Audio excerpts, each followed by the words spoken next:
ఒక ఆమె ఉంది, ఆమె పేరు యానీ లోబర్ట్. ఆమె అమెరికా దేశంలో ఒక పేద కుటుంబంలో జన్మించారు.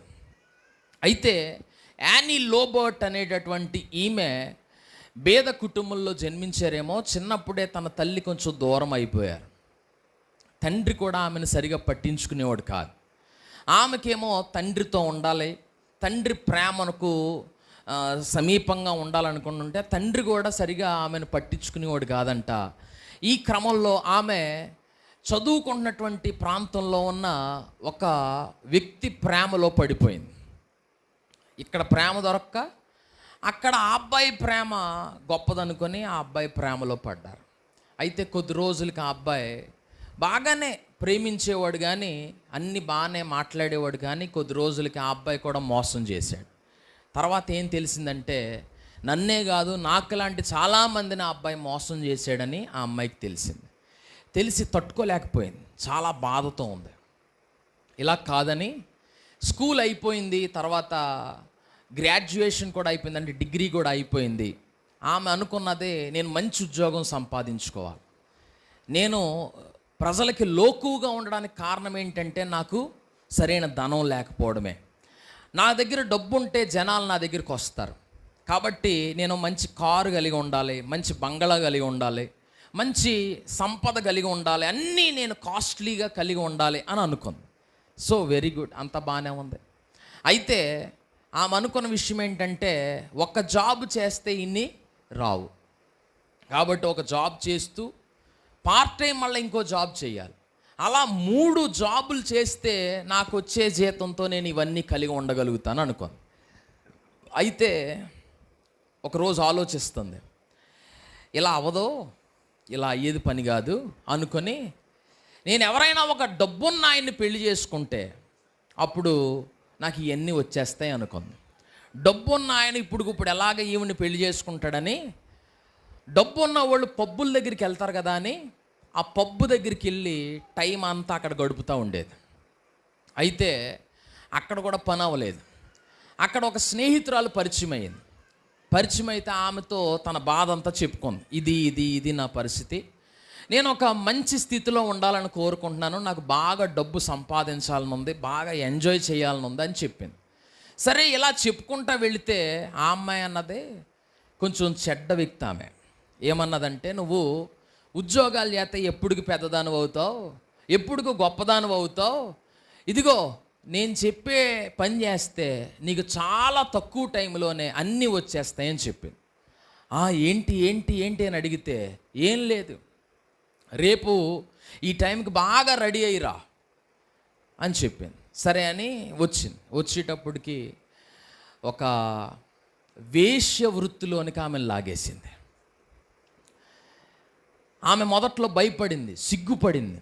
కానీ $3.5 వస్తున్నాయని, $3.5 అంటే $70, $3.5 వస్తున్నాయని ఆ డబ్బు కోసం చైనా నుండి వచ్చిన ఒక వ్యక్తితో ఆ రాత్రి పాపపు పని చేయడానికి పూనుకుంది. అంతే, ఆ రోజు మొదలు ఇక రోజులు గడుస్తున్న కొద్దీ ఆ లాలన మాటలు అలవాటై, పాపపు మాటలు అలవాటై, అలాగ రోజుకి $100, కొద్ది రోజులకి రోజుకి $500, ఇంకొద్ది రోజులకి రోజుకి $1000, ఇంకా కొద్ది రోజులు గడిచేటప్పటికి గంటకి $2000, అలా రోజుకి ఒక రాత్రికి $7000, ఇలాగా విపరీతంగా డబ్బులు సంపాదించింది. అలా 25 సంవత్సరాల వయసు వచ్చేటప్పటికే ఆమె ఏమనుకుందో అన్నీ కలిగి ఉన్నది. కానీ ఆమె జీవితంలో సుఖం లేదండి, నిజమైన సంతోషం లేదండి. అయితే ఇలా కొద్ది రోజులు గడిచింది, కొద్ది సంవత్సరాలు కూడా గడిచిపోయింది. ఒక రోజున ఆమె దగ్గరికి ఒక అతను వచ్చి అంటాడు, అమ్మా, నేను నిన్ను పెళ్లి చేసుకుంటాను, నువ్వంటే నాకు చాలా ఇష్టం అని. ఆమెతో కలిసి జీవించే వ్యక్తులే ఆమెను పెళ్లి చేసుకుంటానని అన్నాడు.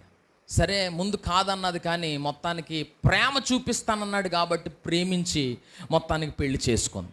కొద్ది రోజులు బాగానే ప్రేమించాడు. కానీ జరిగిన విషయం ఏంటంటే, ఆయన తర్వాత ఆమెను కొట్టడం మొదలెట్టాడు, చిత్రహింసలు పెట్టడం మొదలుపెట్టాడు. గన్ తీసుకొచ్చి నోట్లో పెట్టడం, గన్ తీసుకొచ్చి ఇక్కడ ట్రిగ్గర్ ఇలాగా ఈ నొస్ట్ మీద పెట్టి ఇంకా చంపేస్తానని రకరకాల చెడ్డ పనులన్నీ కూడా ఆమె చేత చేయిస్తూ ఉండేవాడు. అయితే ఈ బాధలు తట్టుకోలేక, ఈ నొప్పులు కొట్టిన దెబ్బలు తట్టుకోలేక పెయిన్ కిల్లర్స్, అదే కొన్ని మందులు వేసేసుకుంటూ ఉండేది. ఈ వేసేసుకోవడంలో ఆమెకి మొత్తానికి ఏమైందో తెలీదు. ఆమె తిండి ప్రాబ్లమో, తాగుడు వీటి వల్ల ప్రాబ్లమో తెలియదు, క్యాన్సర్ వ్యాధి వచ్చేసింది. భయంకరంగా 5 సంవత్సరాలు ఆ కీమోథెరపీ చేయడం వల్ల జుట్టు ఊడిపోయి, ముఖం ముడతలు పడిపోయి, శరీరం అంతా పాడైపోయింది. ఇలాంటి పరిస్థితుల్లో తన దగ్గర నుండి దూరం అయిపోయింది. మరలా అదే పాత వృత్తిలోకి వెళ్ళిపోవడానికి వెళ్ళింది. కానీ మునుపున్న అందం లేదేమో, మునుపున్న బలం లేదేమో, ఆమెకి మునుపున్నంత విధంగా ఇప్పుడు నడవలేకపోతా ఉంది. ఆ పాత పరిస్థితి లేకపోయింది. అయితే కొద్ది రోజులకి ఇంకా అలా అలా అలా మందుకి, సిగరెట్లకి, భయంకరమైన విచ్చలవిడి జీవితానికి, ఈ బాధలు తట్టుకోలేక డ్రగ్స్కి బానిసైపోయి ఇంకా చాలా పాడైపోయిందండి దేహం అంతా. డ్రగ్స్ అంటే ఒక్కసారి ఆ మాదక ద్రవ్యాలు ఎక్కించుకుంటే 2-3 రోజులు బయటికి రాలేరు. అలాంటి పరిస్థితుల్లోకి దిగజారిపోయింది ఆమె. చాలా జాగ్రత్తగా వినండి. ఒకరోజు ఈ బాధలు తట్టుకోలేక ఇంకా ఇంకా ఇంకా ఇంకా తీసేసుకొని ఇంకా పూర్తిగా చచ్చిపోయే స్థితిలోకి వచ్చేసిందండి.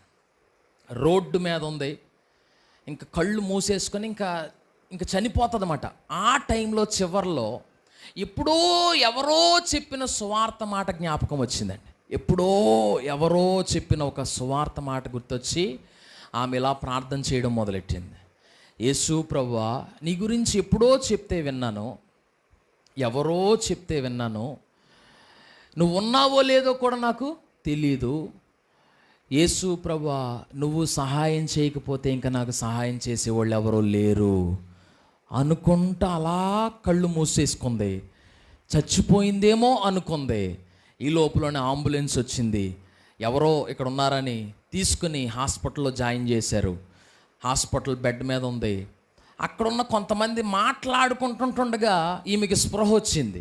స్పృహ వచ్చి మాట వినబడింది. ఏమనంటే, నీ దగ్గరికి దేవుడు రాకపోయి ఉండుంటే నువ్వు ఈరోజు బ్రతికుండేదానివి కాదు అని చెప్తున్నారు వాళ్ళు.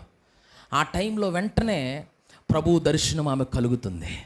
వెంటనే ప్రభువుకి ప్రార్థన చేయడం మొదలెడుతుంది. యేసయ్యా, నన్ను క్షమించయ్యా, నా జీవితం అంతా పాడు చేసుకున్నాను, నా యవ్వనమంతా పాడు చేసుకున్నాను, అయ్యో నన్ను క్షమించని ప్రార్థన చేయడం మొదలుపెట్టింది. ఆ మంచం మీదే ఉండి ఇంకా డబ్బులు లేవు, అన్నీ అయిపోయాయి, అంతా అయిపోయింది.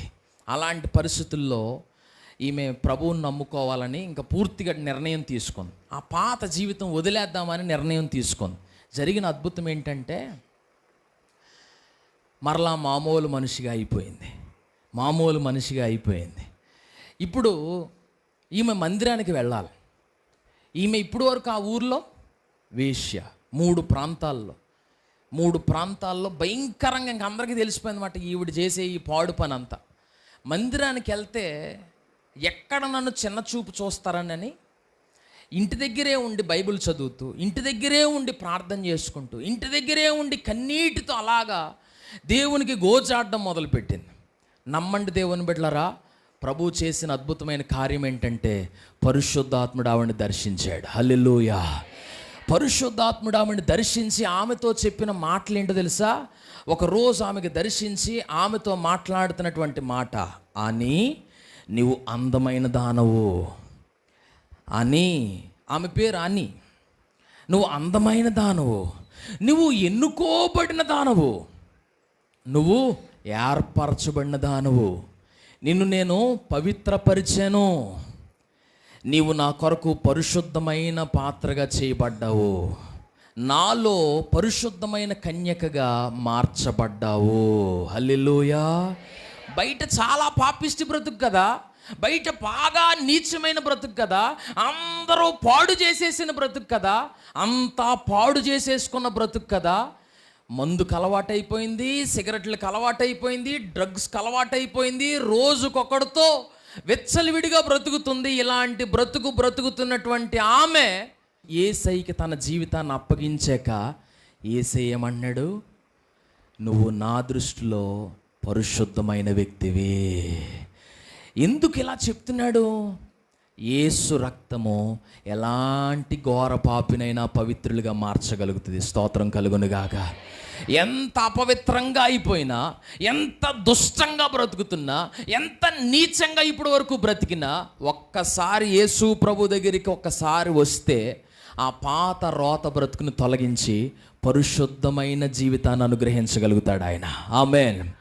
ఏమివ్వగలడు ఆయన? ఒకవేళ ఇప్పటి వరకు నువ్వు కూడా నీ జీవితాన్ని పాడు చేసుకున్నావేమో, ఇదిగో ఇదే మిక్కిలి అనుకూల సమయం. ఆమెకి బోధ చేసినప్పుడు అర్థం అవ్వలేదు. ఎప్పుడు అర్థమైంది? బాధ వస్తే అర్థమైంది. కొంతమందికి బోధ చేసినప్పుడు అర్థం అవ్వదు. దైవజనుడు నెత్తి నోరు బాదుకుని ఎన్ని ప్రసంగాలు చెప్తున్నా బుర్రకెక్కువ. కొంతమంది యవనస్తులకు కానీ, స్త్రీలకు కానీ, పురుషులకు కానీ జీవితం అంతా పాడైపోయిన టైంలో అప్పుడు అర్థమవుతా ఉంది కొంతమందికి.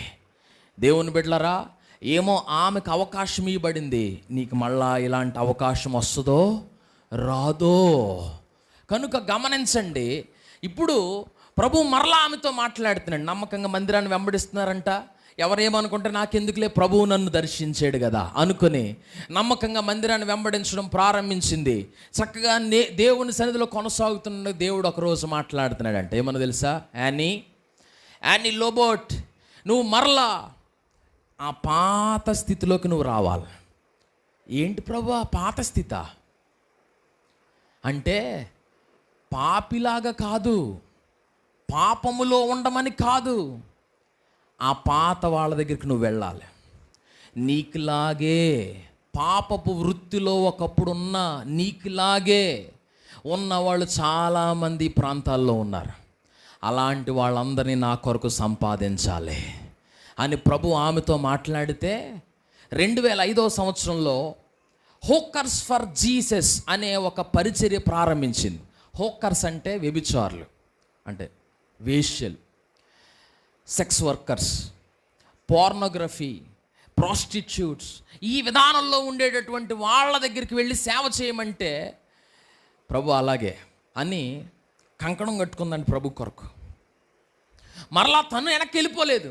ఆర్థికంగా చితికిపోయినా పర్వాలేదు, కానీ మరలా నేను నా శరీరం అమ్ముకొని మాత్రం బ్రతకలేను, నా దేహాన్ని యేసయ్య పరిశుద్ధపరిచాడు అని నీతిగా ప్రభు కొరకు నిలబడి కొన్ని వేల మంది వేశ్యావృత్తిలో ఉన్నవారిని ఇప్పుడు ప్రభు కొరకు సంపాదించింది ఆమె. హల్లెలూయా, గట్టిగా హల్లెలూయా. ఈ రోజున సంగమా మీకు చెప్పే మాట ఏంటో తెలుసా? దేవుడు ఎంత పాపినైనా పరిశుద్ధపరచగలడు, ఎంత అపవిత్రతలో బ్రతుకుతున్న వాడినైనా ఒక గురి కలిగిన వ్యక్తిగా మార్చగలుగుతాడు. ఆమె తన ఇష్టానుసారంగా బ్రతుకుతుండగా ప్రభు ఆమెను పట్టుకున్నాడు. ఇక్కడ సౌలు తన ఇష్టానుసారంగా బ్రతుకుతుంటుండగా ప్రభు అతన్ని పట్టుకున్నాడు. మరెన్నో వీడియోస్ కోసం మా ఛానల్ని సబ్స్క్రైబ్ చేసి ఏ ఒక్క వీడియోని మిస్ కాకుండా చూడాలంటే పక్కనే ఉన్న బెల్ ఐకాన్ని యాక్టివేట్ చేసుకోండి.